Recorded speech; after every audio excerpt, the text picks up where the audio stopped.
एकता से बड़ी कोई ताकत नहीं। जब सब मिले तो सूखे को भी हराया जा सकता है। प्रकृति हमें चेतावनी देती है और समय पर सुधर जाना ही समझदारी है। कहीं समय पहले ग्रीन घाट नाम का एक सुंदर और हरा भरा जंगल था। वहां मोर नाचते थे, झीलें लहराती थीं और जानवरों की जिंदगी मस्ती में गुजरती थी। लेकिन पिछले कुछ सालों से वहां के मौसम में एक अजीब सा बदलाव आ रहा था। बारिश कम होने लगी, झीलों का पानी सूखने लगा और पेड़ पौधों की हरियाली मुरझाने लगी। जंगल के सभी जानवर चिंतित थे, लेकिन किसी ने इस बात को गंभीरता से नहीं लिया। एक दिन जंगल के सबसे पुराने और समझदार जानवर हाथी धर्म ने देखा कि मुख्य जलाशय पूरी तरह सूख चुका है। उसने तुरंत एक आपात बैठक बुलाई, जिसमें जंगल के राजा शेरवीर, चालाक लोमड़ी चंचला, उड़ता हुआ तोता राजा और खेलकूद में माहिर बंदर भोलू शामिल हुए। धर्म ने कहा, यह कोई सामान्य सूखा नहीं है, मौसम बदल चुका है।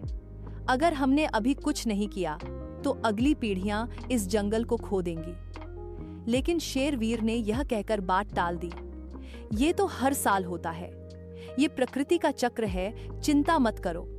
धर्म चुप रहा, लेकिन उसके दिल में चिंता गहराती गई। जैसे जैसे हफ्ते बीतते गए, हालत बद से बदतर होती गई। घास सूख गई, पक्षी पलायन करने लगे और जानवरों में झगड़े शुरू हो गए।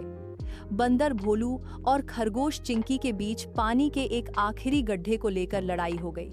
लोमड़ी चंचला, जो चालाकी के लिए जानी जाती थी, ने मौके का फायदा उठाया और कह दिया, हमें अपने लिए अलग अलग इलाके बना लेने चाहिए, जिससे कम से कम कोई किसी पर निर्भर न हो।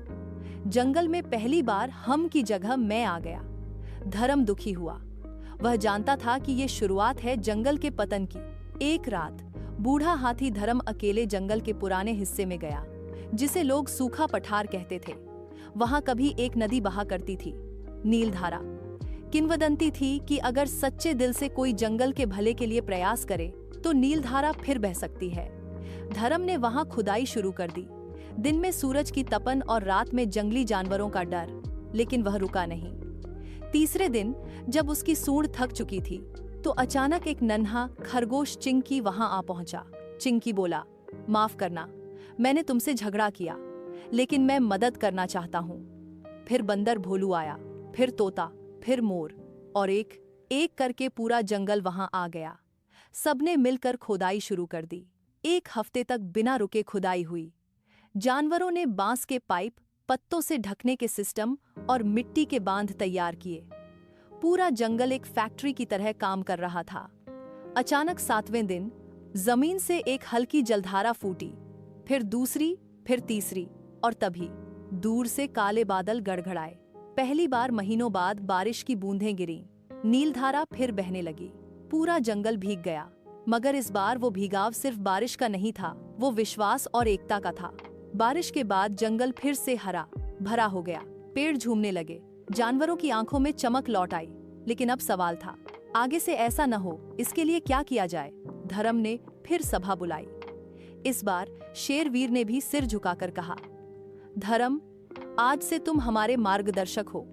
जंगल का नेतृत्व अब शक्ति नहीं, समझदारी से होगा। जंगल में वृक्ष रक्षा दल, जल संवर्धन टोली और प्राकृतिक मौसम निगरानी टीम बनाई गई। धर्म अब बूढ़ा हो चुका था, उसकी जगह अब युवा जानवरों ने ले ली थी। लेकिन हर नई पीढ़ी को यह सिखाए